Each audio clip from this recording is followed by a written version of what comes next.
My friends, I want to talk to you today very simply about government. All right, folks, welcome back to another episode of Diplomatic Immunity.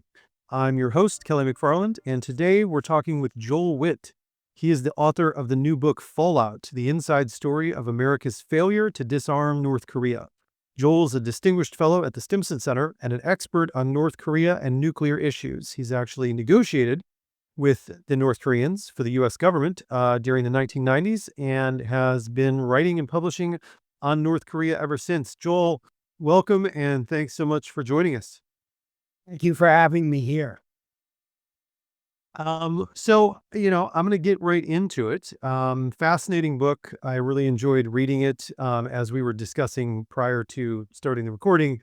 It's always fascinating to read things about North Korea because of the opaque nature of the regime and everything. It's interesting to get the vignettes that you talk about in your meetings and the different things that occurred over the years. So thoroughly enjoyed the book. So congrats on that.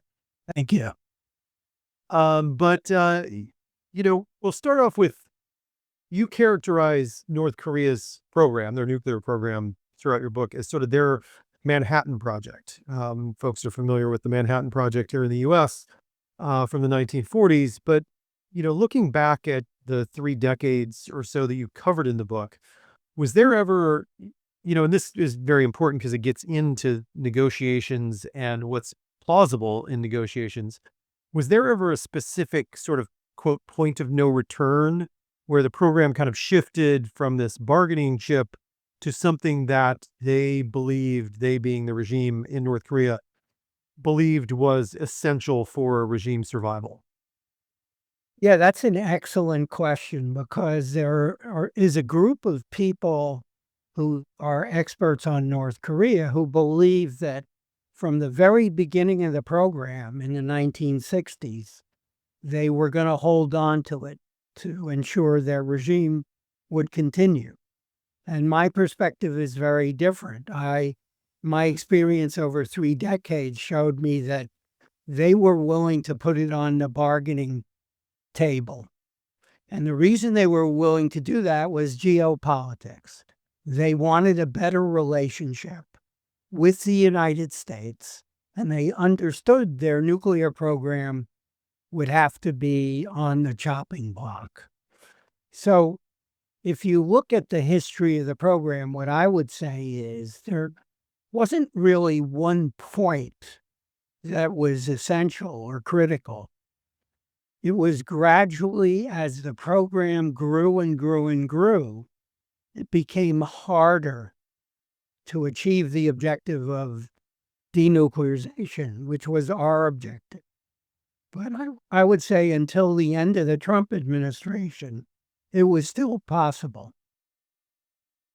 And it's really important on trying to answer that question, right? Because if it is something that they see as a non-negotiable, that obviously affects diplomacy and trying to negotiate with them. But if it's not, then to your point, there's going to be points in time where you can negotiate something, you can walk back that program to some extent, and get things that both sides want. And that's sort of the story that you talk about in this book, or these episodes, beginning when you were talking about the 1990s of trying to do this. But you lay a special blame, I guess I'll say, on the Obama and the Trump administrations for sort of allowing us to be in the situation we're in now. And by that, I mean multiple nuclear weapons, missile capabilities that can reach North America and the continental United States.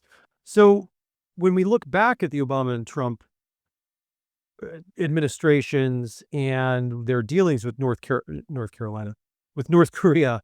that'd be really weird if North Carolina put together a nuclear weapon. What was the sort of the common denominator in their failures, or was there one? Was it sort of strategic patience? Or on sort of the Obama side, was it impulsive summitry from the Trump administration? Or was there just some sort of like shared inertia that worked throughout this, regardless of each president's styles? That's a very good question. So what I would say is each administration had a very different approach. And I think that's obvious as you look at the history. And what's interesting is when President Obama was running for office, he basically said in a debate with Hillary Clinton that he would be willing to meet with foreign leaders, foreign dictators, like, Kim Jong-Un or the leader of Iran or Cuba. He was willing to do all of that, and he took a lot of flack. Yes, he did. I remember. Once he entered office, he backed away from that.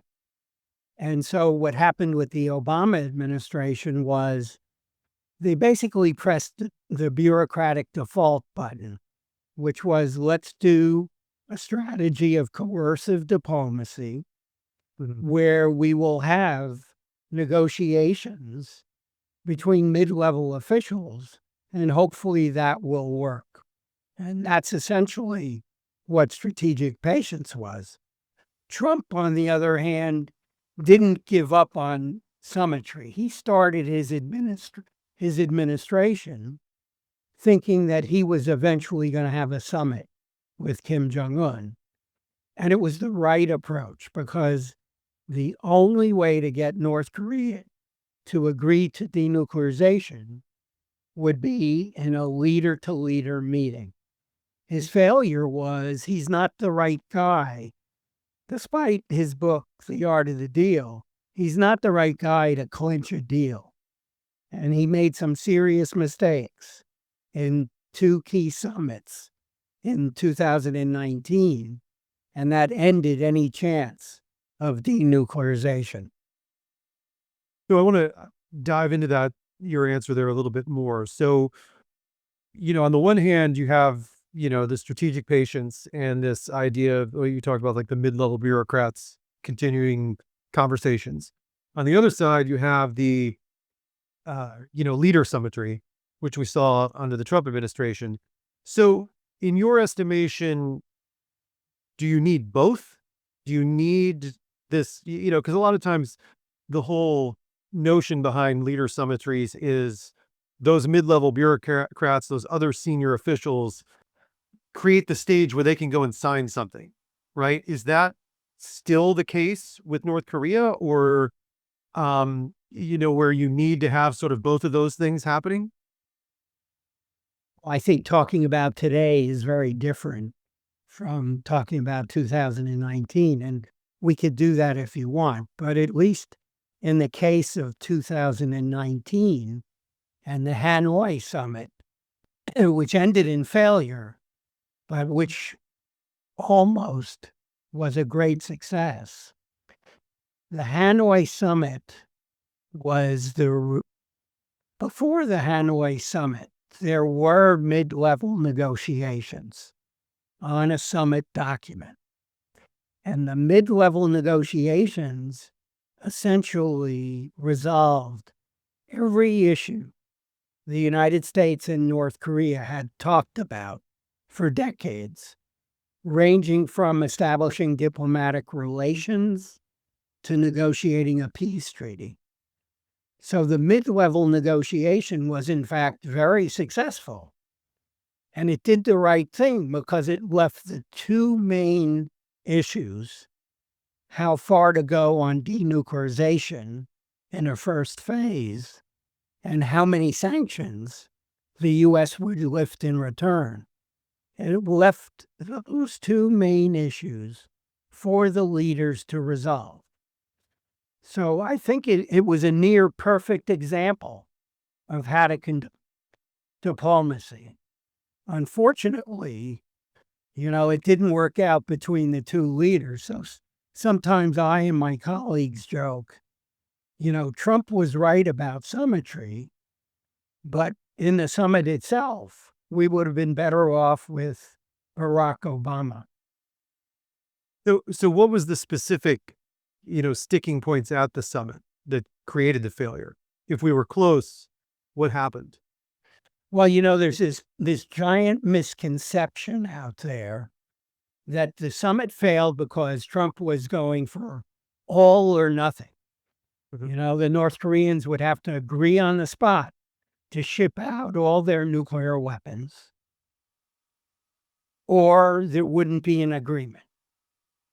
And in fact, that was not what was happening. There was a back and forth between the two leaders about what was called a small package, which essentially focused on one of the main nuclear facilities in North Korea at a place called Yonbyon.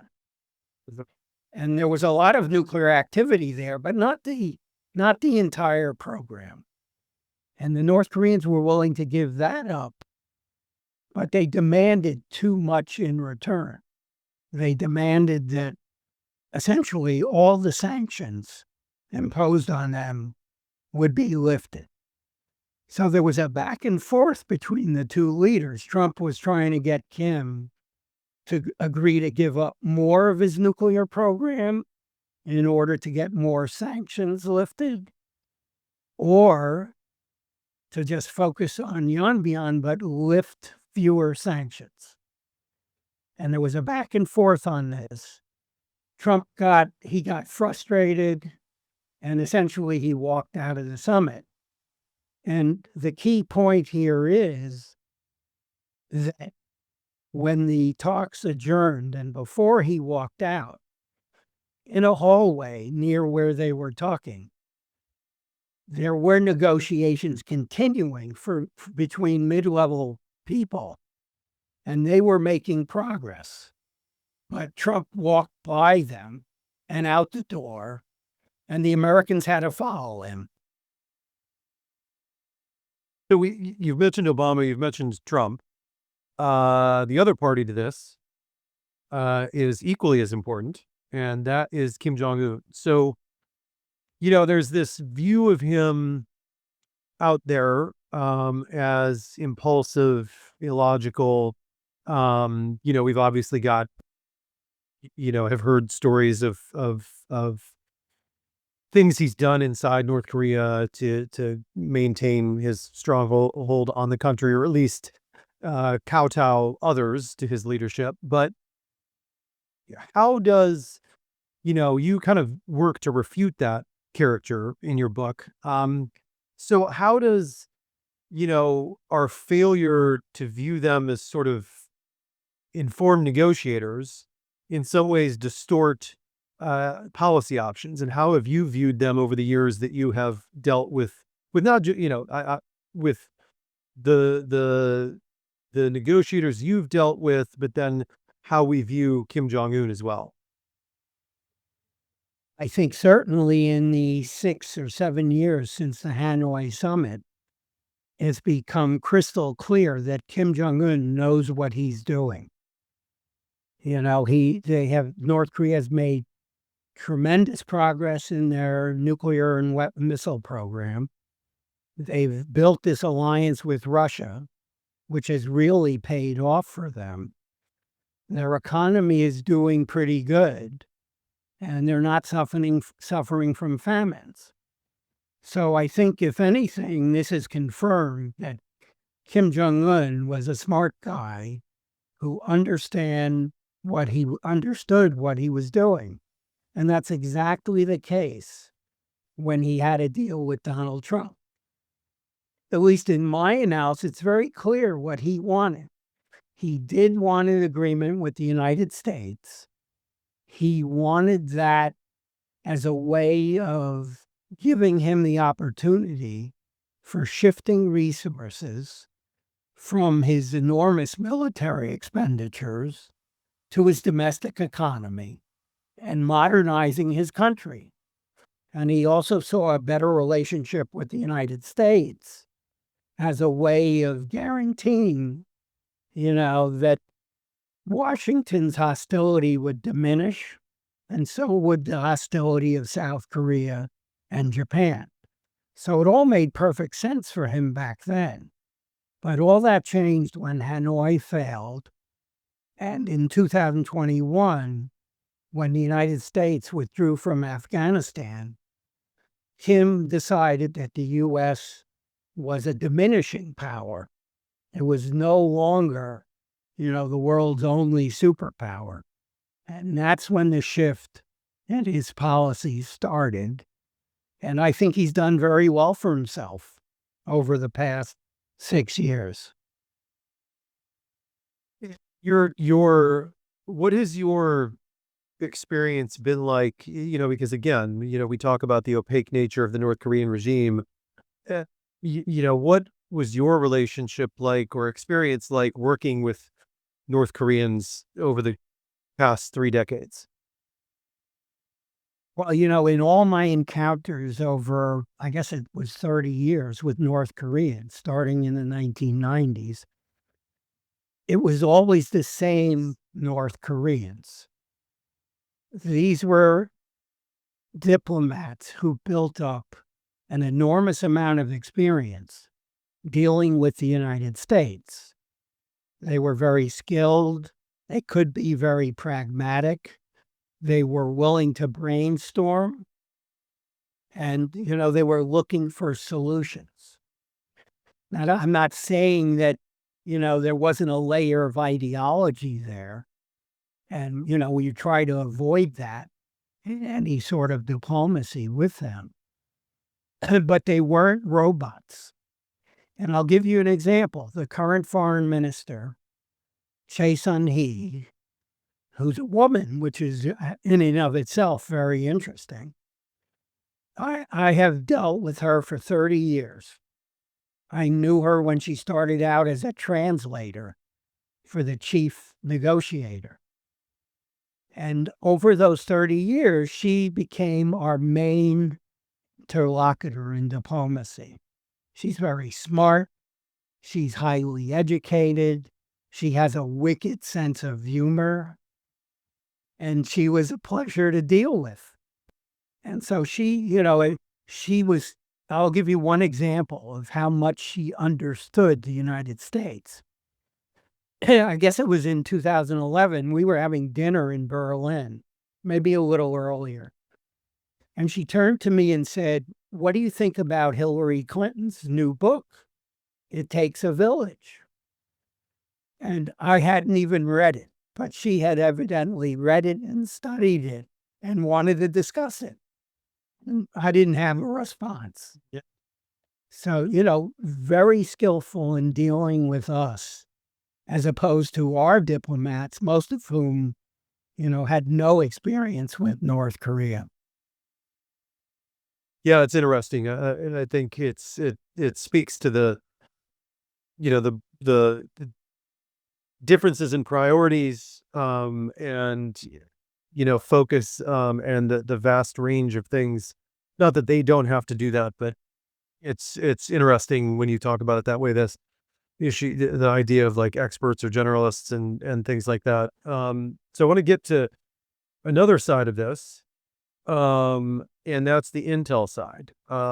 Being a former intelligence analyst myself, having also done policy stuff, I'd love to get your take on that relationship, the internal U.S. relationship that you saw, between, how the intel played into this, the differences in assessments, how that played into this, how that did or did not affect policy and policy goals, and things of that nature. Yeah, I don't want to be unfair, but I will in a second. I think the intelligence community over the decades, and I'm just going through secondhand observation, except when I was in the State Right. Department, did a pretty good job on technical analysis of North Korea's nuclear and missile programs. On political analysis and on the analysis of diplomacy and what was possible with the North Koreans, they did a pretty lousy job. My experience was most of them were stuck in, the Cold War ways of thinking about North Korea. And so many of the intelligence analysts would fall in the camp of people I just mentioned to you, thought, from the 1960s on, North Korea had a strategy. And the end objective was to keep their nuclear weapons. So everything they did for 30 years served that strategy. They really didn't have any feel for the diplomatic side of things. And a friend of mine who was in the Obama administration said to me, whenever we had an interagency meeting, which of course, as you know from your experience, can be quite frequent, it always starts with an intel briefing. And so the intel briefing at the beginning of these meetings was, North Korea will never give up its nuclear weapons programs. And my friend said, well, then what's the point of meeting anymore? Let's just adjourn. Yeah, early lunch. Yeah. Exactly. And I'll say one other thing. I'm not going to say who, but a former deputy director of the CIA I talked to about this, and this person had experience in the policy world. And this person said, yeah, they used to say the same thing about Iran. And she said, we just ignored them. But in North Korea, people didn't just ignore them. There's a question that I tied to this that I'd like to ask is, after the Arab Spring and the fall of Gaddafi, there was a lot of talk about how that would affect, or how people thought that was affecting, the regime in North Korea, because of the whole idea that, Gaddafi gave up his nuclear program and then gets overthrown years later. What's your take on that? I've heard that, of course, many times. The North Koreans will never give up their nuclear weapons because then they think the regime will collapse. There's no doubt that what happened to Gaddafi, they noticed what happened to Gaddafi, and it didn't seem to scare them off of the negotiations. What it did seem to do is to make them more careful about the negotiations. And so a centerpiece of the North Korean position has always been that if we're going to go down this denuclearization road, we're not going to do all that, and then at the end of the road, you'll give us something in return.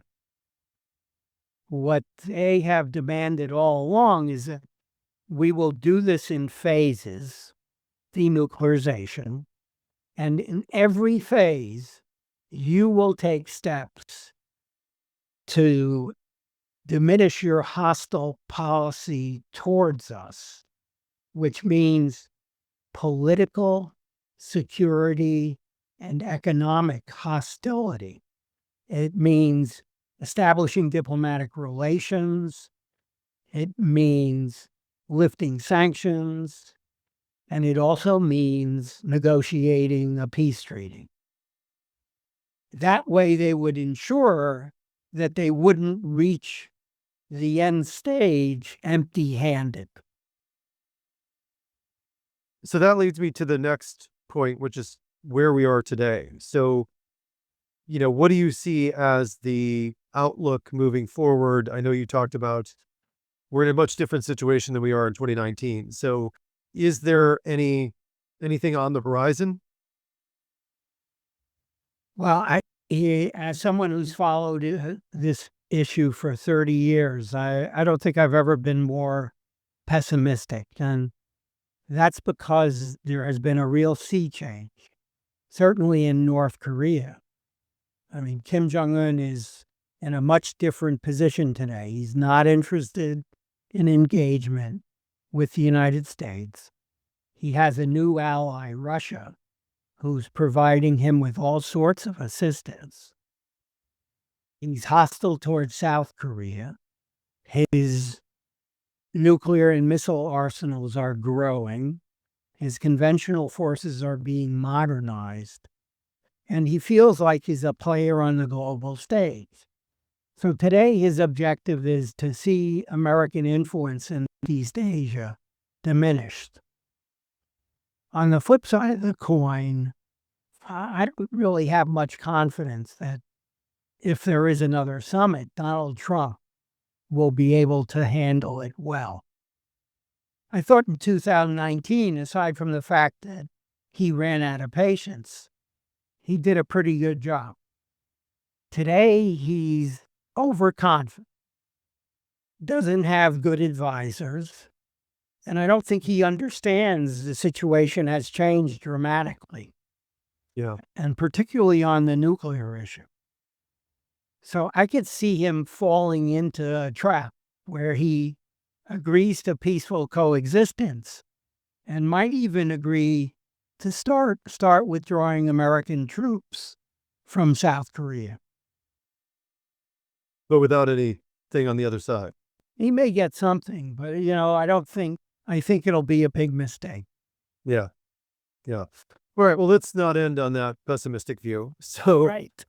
we are, as you know, we here at Georgetown are first and foremost a university. So, and we have, hundreds of students that are looking to get into diplomacy, foreign affairs, international relations. And, you talk to literally hundreds of people for this book, doing interviews.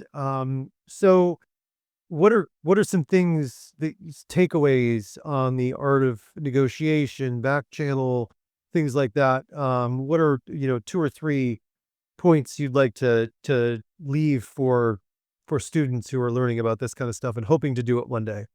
That's an excellent question. How would I summarize what I've learned over 30 years? I think the first thing is that for anyone who wants to be seriously involved in diplomacy and in negotiations, you have to understand the guy on the other side of the table. Yep. And I know a lot of State Department people are accused of being too sympathetic to whatever country they're dealing with, but it's possible to understand what motivates them without losing touch of what your own interests are. That's number one. Number two, since you touched on back channel diplomacy, a lot of what I did over 30 years was essentially what's called track 2 diplomacy. It was meetings between private experts on our side and maybe government officials on other sides. And in the case of North Korea, they were government officials. And that can be very, very effective if it's handled properly. But by that I mean, just meeting with someone from a foreign government doesn't mean you're being effective. Mhm. It has to be conducted under right circumstances where the experts on your side have experience dealing with the people on the other side. They have experience dealing with you, and it's done in private where both sides can brainstorm. In those circumstances, it's quite possible to come up with ideas that are useful to people in government. So I stop there. Yeah, no, I couldn't agree with you more. Those are great points, and good takeaways for students. Joel, I appreciate it. This has been fascinating. I could talk North Korea and negotiating with North Korea for hours.